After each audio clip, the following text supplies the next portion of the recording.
Welcome to Bartell'S Business. I'm Andre Bartell, your host. I have a very distinguished guest today, a friend that I've known over the years who's an acquaintance and who was a leader in the business community, Mr. Curtis Johnson. Welcome, Curtis. Hey, everybody. Glad that you could make it. No, the reason I said that, I heard all those accolades, and I'm like, I know I'm sitting here. Is he really talking about me? And yes, I am. The thing you did not mention is you've been my mentor.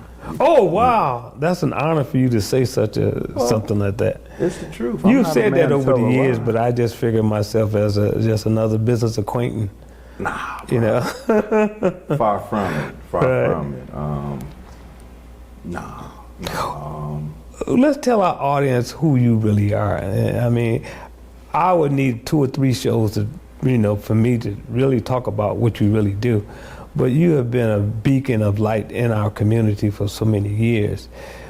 Just share just a small snippet of who Curtis is and why he does what he does in our community. Well, you mentioned the business stuff, and that's secondary. The things that I'm proud of is, being a deacon, being a chaplain, being a loving husband for, over 30 years, having children, being a granddad, having 2 son-in-laws who are my sons, and they call me Pops. Those are things that, that excites me. Those are things that I wake up. Those are things that I cherish. Those are the things that are important. My most important job is being a priest, provider, and protector of my household. That's what's important because, the bottom line, and we talked a little bit offline about integrity. And, some will, I don't know what Merriam-Webster says, but some will say, hey, integrity is the things that you do when nobody else is around. Correct. But you and I know that the Holy Spirit is always around. That's right. So, that's right.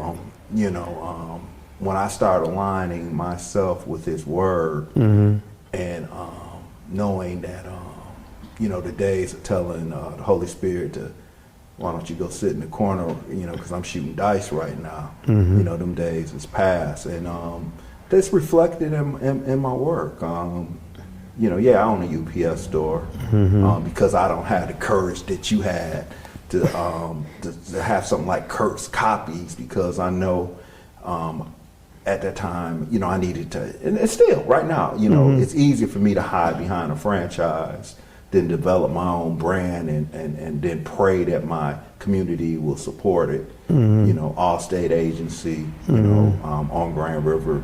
The Bartells are the king at 6 Mile and 7 Mile. But Big Kurt got Grand River and Roosevelt Park on lock. The other independent insurance agency that the family owns, and of course the construction company. Right. What I found, that the only way you're gonna make real money out here, Bartell, is to solve a big problem or add some value. Everything else, you either waiting for technology to get rid of your job, or some accountant or analyst to say, hey, we got 20,000 too many people, and we think you one of them. Or that 4th, 8th, 9th raise that you got in your 30-year career with the company is somebody willing to do twice as much work for half the money. Right. So, I'm glad I found the entrepreneurial space. I'm glad that I relish in it, as well as being, kind of productive in it. I'm not here to, to toot my own horn. I'll let somebody else do that. I'm just here to, do the first thing first, be as responsible as I can, and try to add value to this community. I mean, one of the more lucrative things that I do for a living, and it's all based on, those 2 principles of solving a big problem, was, being a demolition guy. You and I know that, in this town, blight is substantial. Yes. Burnt down buildings is substantial.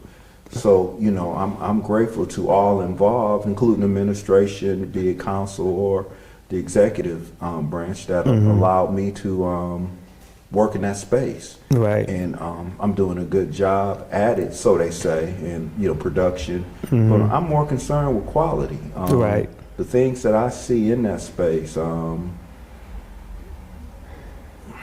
it's tough. It's tough to go into a building and find there's a dead body in there. Oh yeah, I know that it could be doesn't happen every day, but it does happen. And when you see it on TV, some demo contractor, myself included, is part of that narrative. Right, right.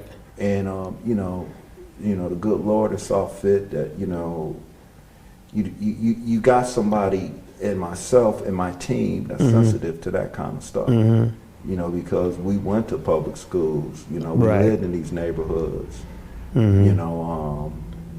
Southwest Detroit, where my mom was that first group of ladies that got on the police force in the early '70s. That wore pants. Oh, okay. That's what wore, the actual police officers that walked on side, rode in the scout car and all that stuff. I think of that, and when I go to Southwest Detroit, I had those memories. When I go on Linwood, where my yard is, I can see where, I practice with the Highland Park Chargers in Detroit. Okay, that's interesting. Well, let me ask you this, Curtis. I've actually seen you grow over the years, and I remember when you first started, biting that entrepreneurship bug. Tell me, what led you to do just that, over the years? Oh, black folks. Okay. So. Yeah, black folks. This is what happened. I'll call them by name. A gentleman named Jack Martin, big guy, Republican, assistant director of commerce under Bush 1 or something. He was the chairman of Home Federal Savings Bank, the financial institution that I was the second in command of when I left the government as an FDIC bank examiner. And I went there, I turned the bank around substantially. This ain't no banks, business ain't no reading class. Right. The numbers, are quantitative. You can look at them, and if they did better, the bank did better. Oh, okay. If they did worse, then the bank did worse. It's not like that lovely sport coat over there. Right, right. I like it, this guy don't, yada, yada, yada. So the bank improved, and I went for my performance review, and I said, it was 4%. And, during that time, the bank had turned around, as well as I got my MBA from Wayne State. Oh, okay. And, so I'm like, okay, the bank capital improved like 23%. A good return on assets for a bank is 1%. We did like 1.8. Oh, okay, so, that was I'm great. Like, where's the bread and how can I get it? And he looked at me and said, when I was your age, I was making such and such. And I said, well, what's that got to do with me? I'm my own person. Oh, and I okay. wasn't being greedy or nothing. I was like, it didn't click. I was like, at that time, Michael Dell was, who's we're similar age, Dell Computers. Right. Bill Gates, was a shell of what he is now, but he was still rich then. Right. And I was like, they making right. that kind of money, why? What do I have to do to make? And he said, if you think you can do better, I suggest you try. Okay. Hey, listen, we'll be right back. We're talking with Curtis Johnson. He got a very interesting story, and we'll be back shortly.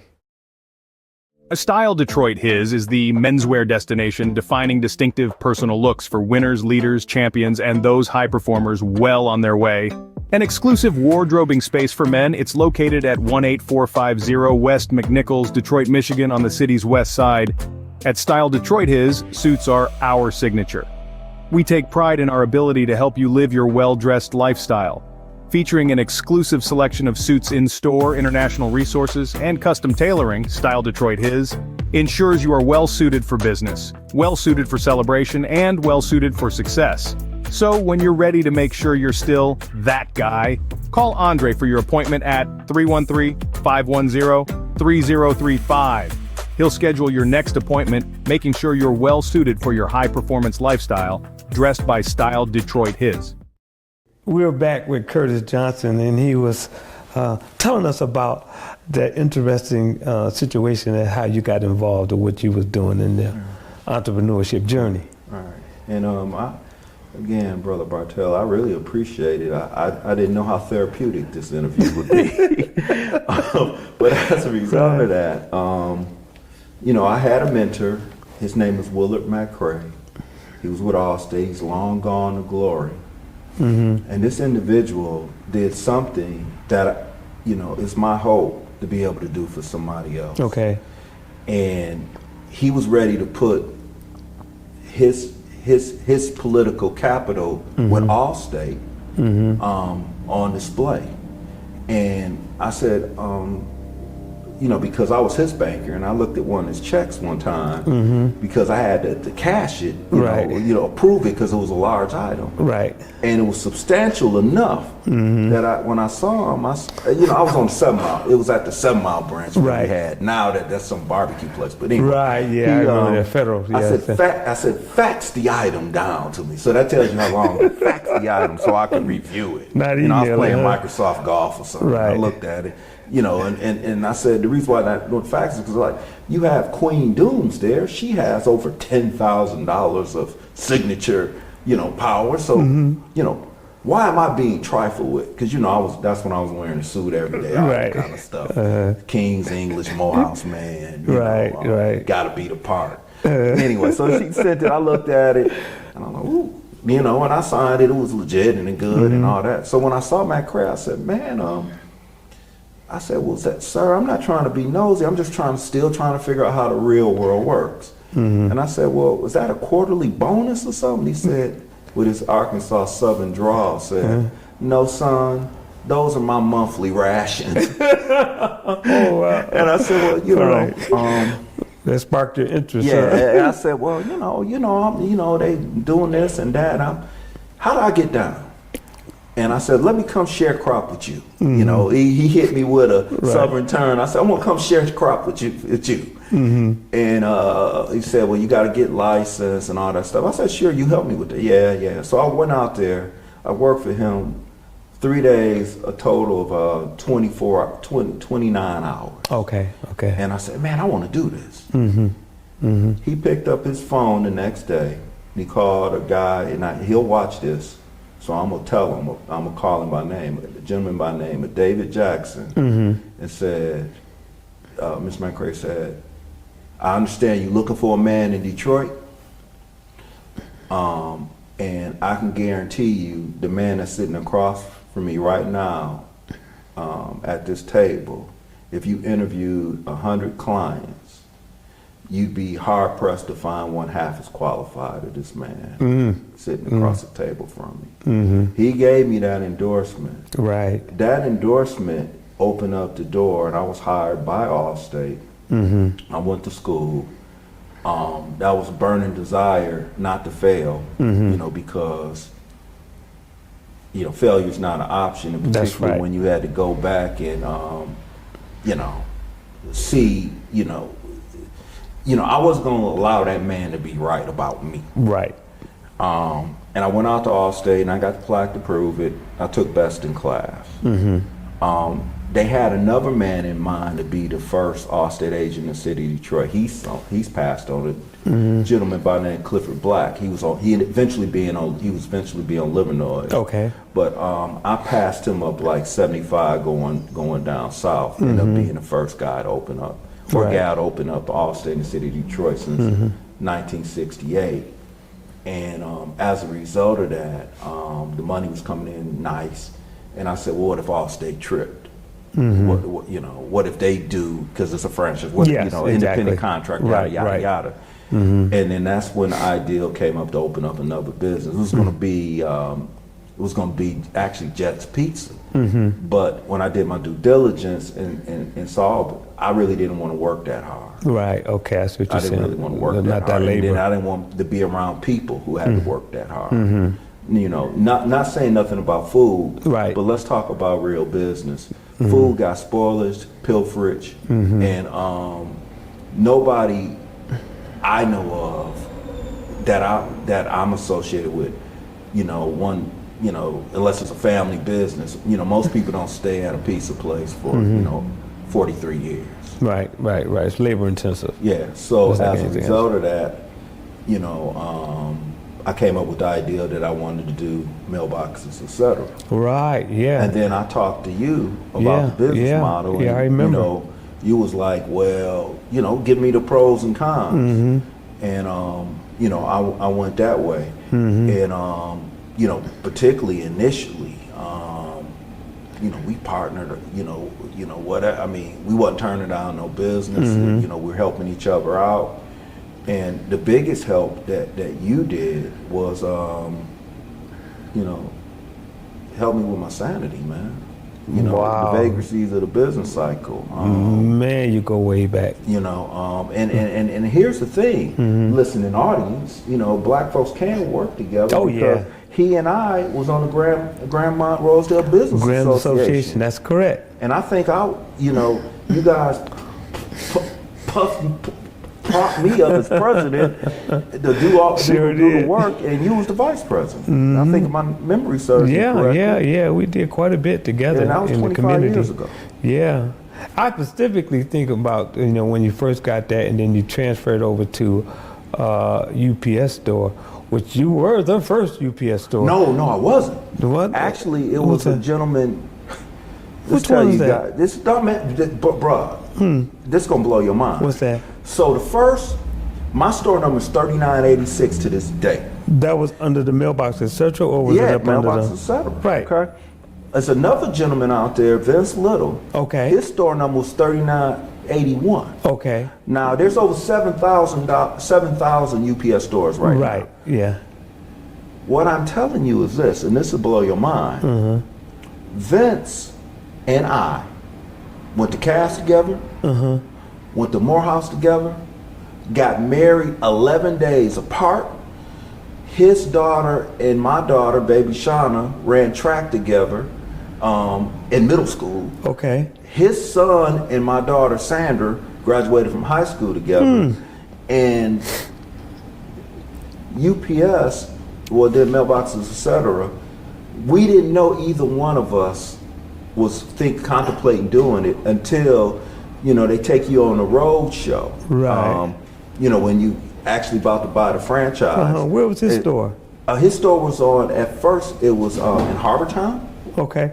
Yes. It was in Harbortown, and then he encapsulated some aspects from my business model. I remember that. And he went and bought a building on Walker Street, 269 Walker, I believe. And so he wanted to own his business because, see, here's the thing in business: you got to control your costs. Correct. You got to control your footprint.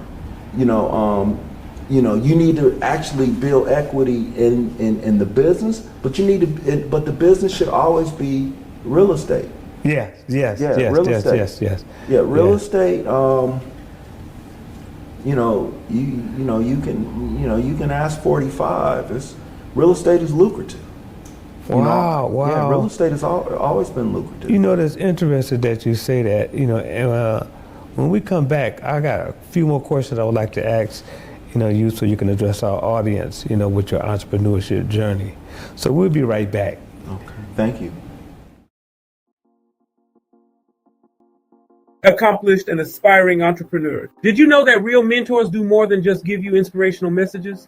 The right mentor can be the difference in your business, succeeding versus it going under. In his breakout business book, Through an Entrepreneur's Eyes, a collection of millionaire and mentee relationship case studies, business authority, master mentor, and author of Beyond the Bling, Donald Snyder, masterfully put together a collection of interviews that helps new entrepreneurs and established owners alike navigate the uncertainty of following your dreams and passions through starting your own business.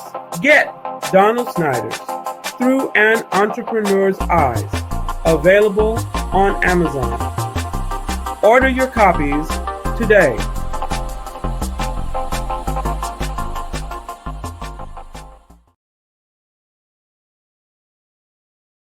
We're back, Bartell Business, with Curtis Johnson, the one and only, with an interesting conversation as to how he got going on his entrepreneurship journey.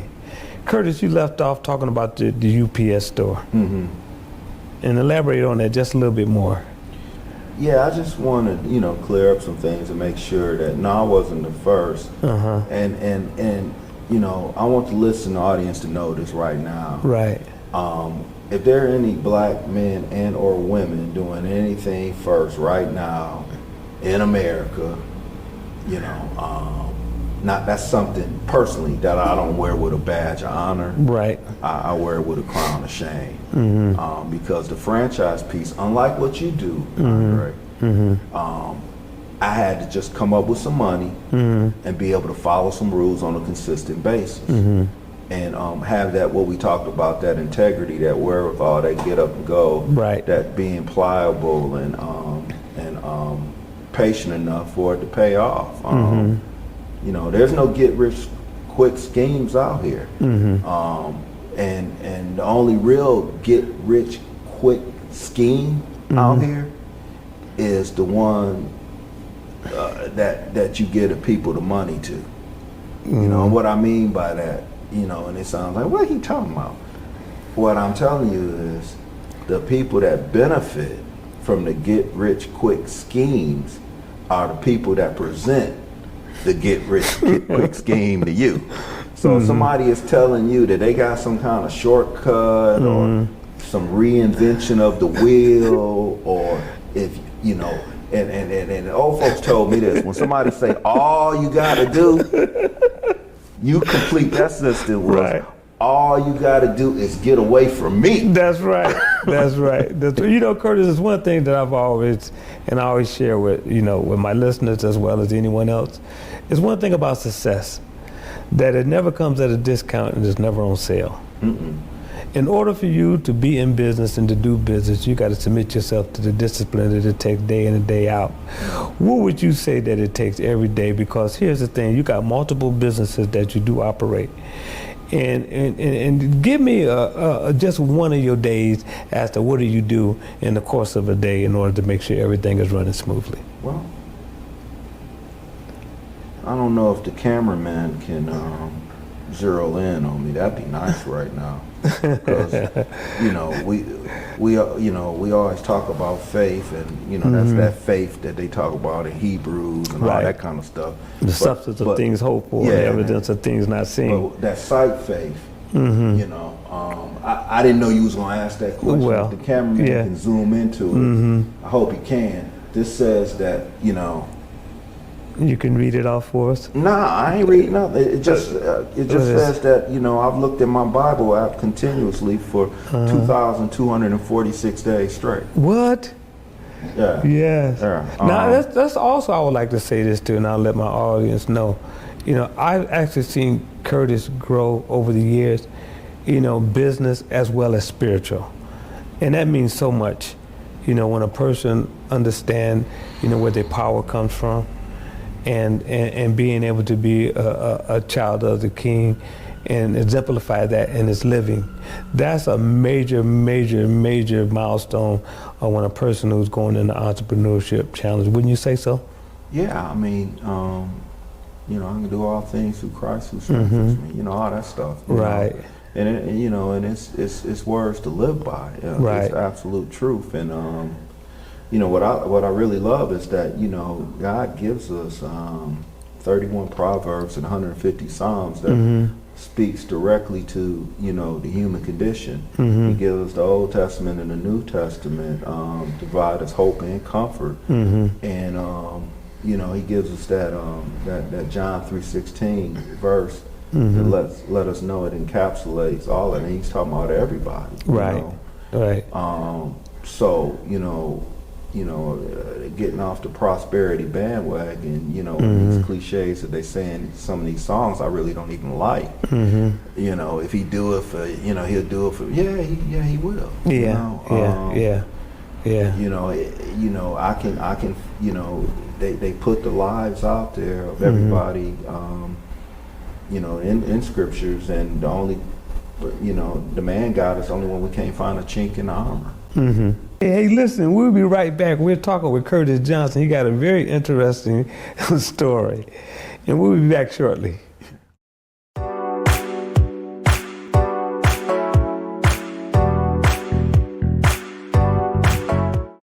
We're back with Curtis Johnson, who is entrepreneurship extraordinaire in the city of Detroit. And Curtis, it's always been a pleasure, and I'm thanking God for the opportunity to sit here and just, get some of the wisdom that you've had over the years. What would you say would be your greatest commitment to your community? It's ongoing. Ongoing, huh? Yeah. We've talked a lot of biblical things, and I'm gonna challenge you, a man of faith, and the listening audience, to find the word retirement in the Bible. What you'll find in the Old Testament is so and so and so and so lived so many years, then they died. That's right. That's what you find. Right. My wife and I, since we started working, because who would have known, because this is rare air, this entrepreneurial stuff, when you're doing it for real. So who you gonna talk to other than another entrepreneur that has similar problems? And because the trust issue in our race, trust, respect, and minimalize and marginalize, and get him before she gets you, all that kind of stuff. Yeah, we can't really have these honest conversations. And that's why I'm so proud of you for, even asking me to do this and chronicalizing this. But to your point, I don't know. I mean, it's an open book that still needs to be written. I think the easiest way to answer that question is the things that, I'm not going to do. And that's, when I had situations where people were saying disparaging things and investigations was happening at highest levels, and, when I came out smelling with good, flying colors, that gave me a lot of pause and confidence and gratitude, because one of the times, I got interviewed and said, well, are you glad that the investigation is over and it was, it was unfound, it was proved that you were okay. And I said, the best thing about it is, and at that time my grandson was 1, and I said, well, Judah ain't gonna have to hit nobody in the eye because they said your granddaddy's a crook, in kindergarten. That's Yes. how I play the tape. Because if people would understand that their actions and inactions is their legacy, potentially they'd make different decisions, potentially. Right. And if they looked at that lens and saw that that would be their legacy, maybe, just maybe, they would make different decisions. Right. I do. Because there's a plethora of things, that I've repented of, and whatever I get some kind of way whenever somebody says they did a 360. If you did a 360, you're at the same place you were. That's right. You need to do a 180. You might even need to do a Clint Eastwood right turn, Clyde. That's right.